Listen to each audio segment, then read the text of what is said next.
Good morning, dear students. Today we are going to start our poem, Kubla Khan, or A Vision in a Dream, a fragment, which is written by Samuel Taylor Coleridge. You remember previously that we talked about romantic poets, and we said that William Wordsworth, who was a friend of Coleridge, was known to be a poet of nature, which means that he was mainly focused on nature as a main theme, as a teacher, as a guide to man. Now we see that Coleridge actually is that kind of poet who is more concerned or more focused on imagination. That's why we are going to see that in this poem we have a lot of imaginary places, imaginary descriptions, because the whole poem is a dream. It is a dream. So Kubla Khan, I guess most of you in the questions that you have answered, I read your answers, by the way, and I found that you have mentioned that Kubla Khan is a Mongol leader, and he's actually a real character. And also, most of you have answered the question how this poem was written. Coleridge actually was reading about this Mongol leader Kubla Khan in a book before falling asleep because he was under the influence of opium. And opium, you know, is kind of a drug. Based on that dream, as he woke up, he started to write this poem, and eventually he came up with this poem. So let's go through this poem line by line. In Xanadu did Kubla Khan, so the place in which the dream takes place is called Xanadu, and this is an imaginary place. It is the place in which Kubla Khan is a king or the leader. It is the place that he rules. What did he do in this place? He ordered or decreed that a stately pleasure dome be created. Dome, you know, this is structure, the dome. It is a wide and majestic place in which we have different things placed in one area. So, as the name of this dome suggests, it is a pleasure dome. So we expect to find different kinds of pleasures, beautiful things, things which bring joy, happiness. The first thing that catches the attention of our speaker in this dome is Alf. Alf is a river, and notice here he describes this river as sacred. This is a sacred river, and the name actually is really significant here. Alf comes from, or it reminds us actually of alpha, and alpha is the first letter in the Greek alphabet. So here this river reminds us of the beginning of life, the beginning of things. So that's why this river gains this importance as a sacred, holy river.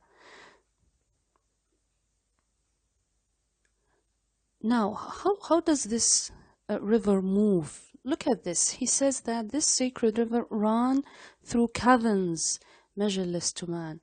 So this river goes through, in its course, it goes through caves. They are very wide, massive caves, to the extent that you can't find, or you cannot measure them. You can't find the end of these caves. They are measureless. Then it goes down to a sunless sea. We know usually that rivers, when they are running, they finally pour into sea. But here the sea is actually underground. So the river goes somewhere under the ground. It disappears underground in a sea which is down there. Now he goes on to describe what other things we see inside the dome. So twice 5 miles of fertile ground. What do we have also? We have a very wide area of fertile ground. Fertile ground means a ground that you can grow things, you can farm things. And it is a very wide area. You see, twice 5 miles means 10 miles.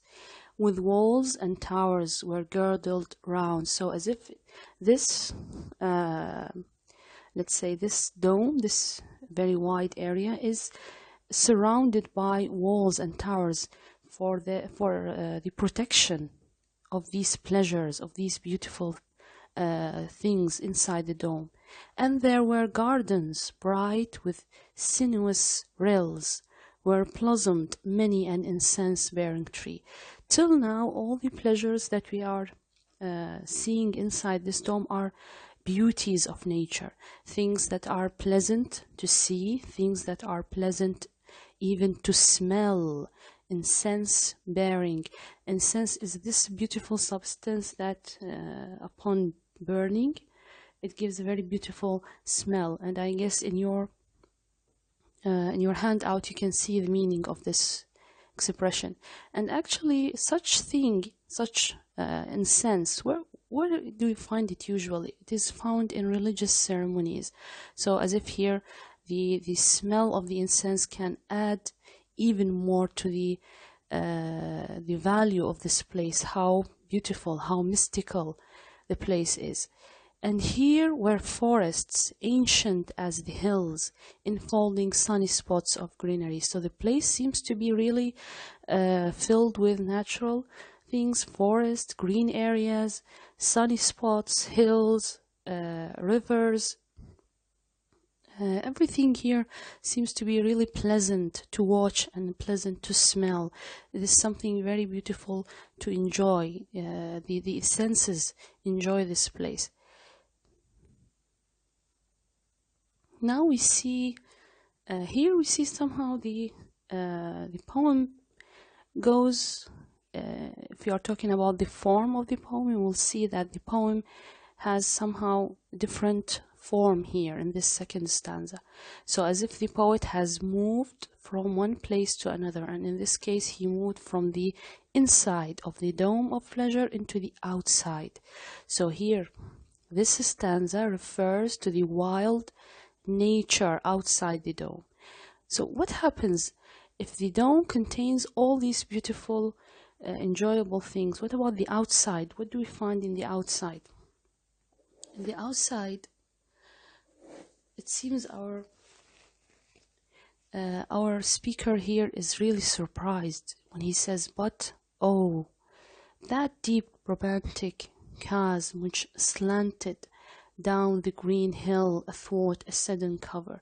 So when he looks outside, he sees a chasm. Chasm is a very huge hole, let's say, in the ground.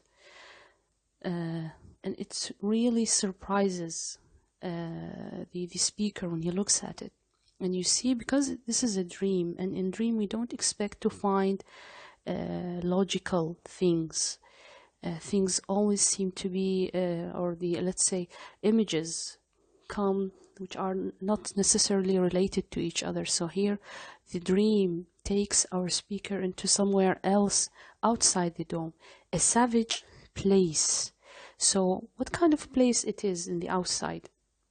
It is not as beautiful and as let's say as pleasant as the inside. It has some kind of contradictions. It is holy and enchanted at the same time.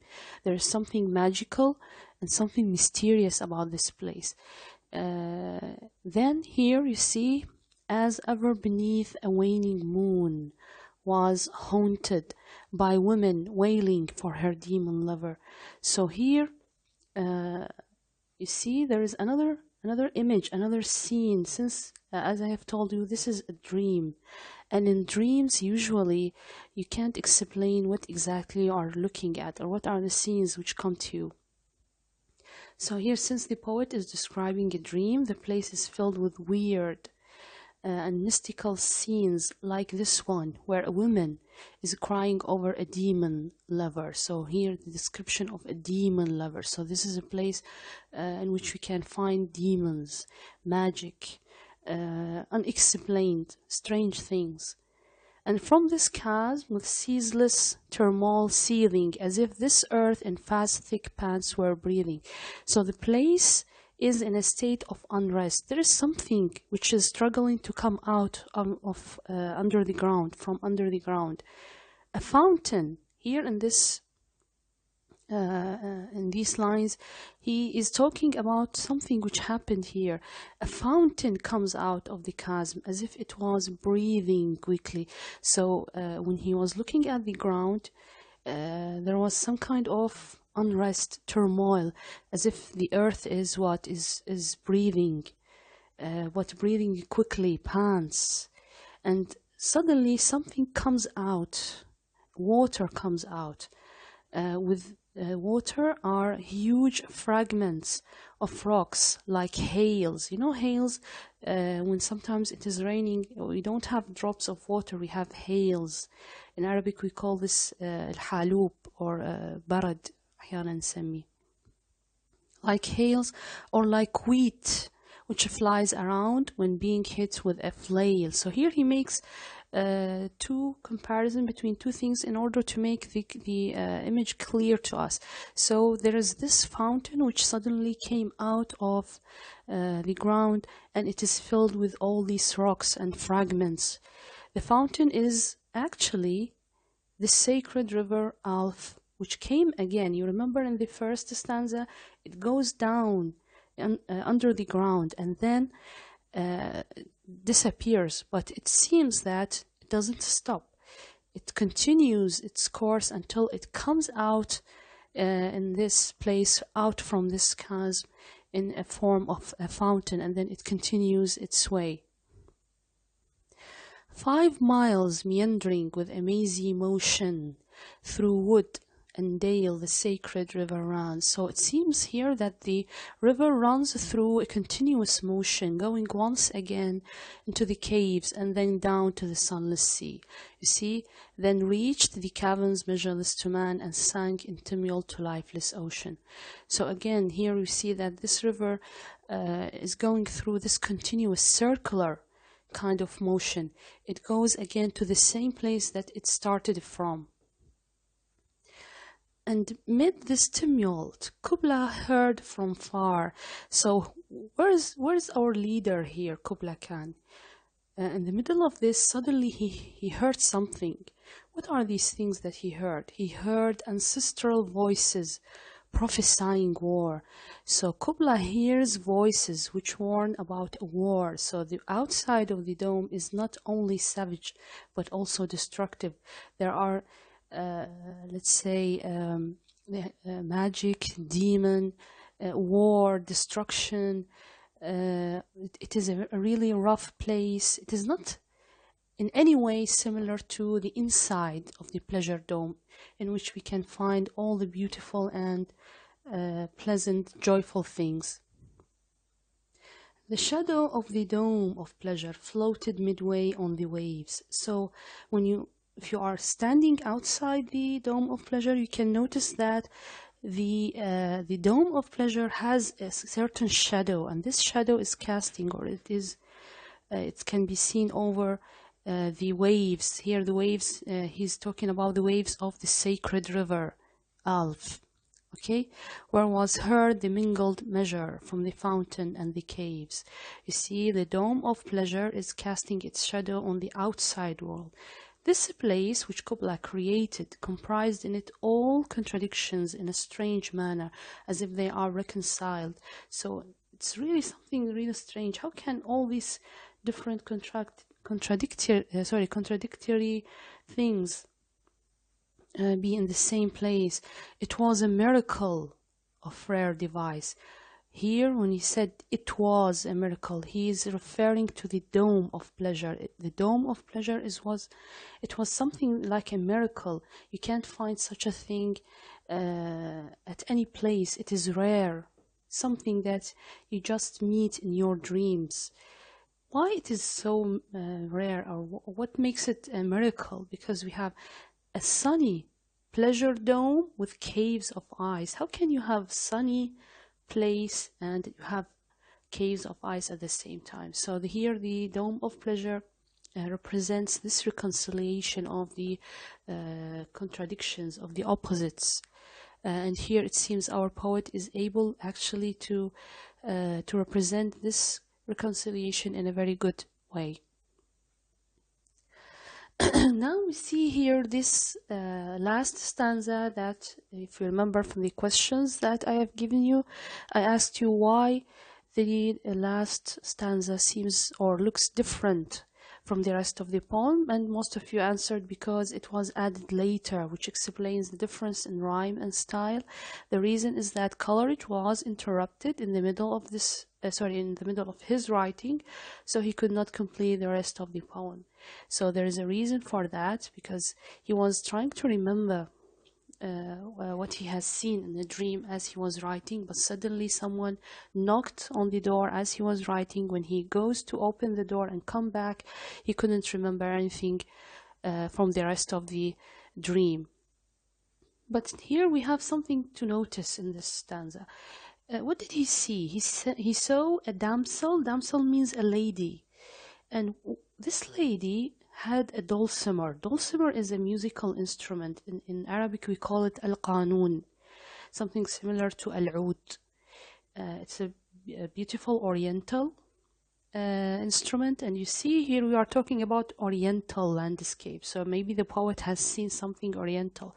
And you remember we said romantics were somehow fascinated and they like to go to very far away places like the Orient. In a vision once I saw. So maybe he tried to remember something else, or maybe some other dream. It was an Abyssinian maid. Abyssinian comes from Abyssinia, which means Al-Habasha in Arabic. So this lady is, perhaps she's black. And on her dulcimer she played singing of Mount Abora. So she was playing on this dulcimer some kind of song. Could I revive within me her symphony and song? You see here, he laments his inability to remember. You see, this is the problem of our poet. He was not able to remember the rest of the dream in order to write it down in the poem. So what could he do in order to continue writing? Here comes the role of imagination. Here we see that our poet is going to show the power of imagination. And this is, he says, to such a deep delight it would win me. He would be very happy if he could remember that with the music loud and long. I would build that dome in air. You see, sometimes when we say that a person is really imaginative, what do we say? We say that he draws things in air. It means that he uses his imagination. So whenever we see this expression in air, it means that the poet is going to depend on the power of his imagination to create his poetry. This is the only thing that the poet has as a power in his hands. That sunny dome, those caves of ice, and all who heard should see them there. And now we come to the last part of the poem, and all should cry, beware, beware. So here, let me put this one here for you. Here the character of the poet merges with the character of the poet. Both are manipulators. What do you mean by manipulators? Here we know that Kubla Khan created the pleasure dome. When you look at the pleasure dome with all the different things, all the different beautiful things that you find in this dome, actually it attracts our attention to the idea of maybe some kind of paradise. You see, it seems here that Kubla Khan has created something that we can't find in wild nature. You see, nature in reality is not only it has beautiful places and landscapes, it also has another face which is very harsh, very rough, aggressive sometimes. very strong. You see, we can see that, for example, in storms, in natural disasters, in earthquakes. So nature is not all the time beautiful and nurturing and guiding and teaching man, just like Wordsworth used to mention in his poems. Here in this poem, we see that Coleridge is showing us that nature could have another face, which is really, really aggressive and really fearful and dangerous. So what Kubla did is trying to create a man-made nature, something like paradise on earth.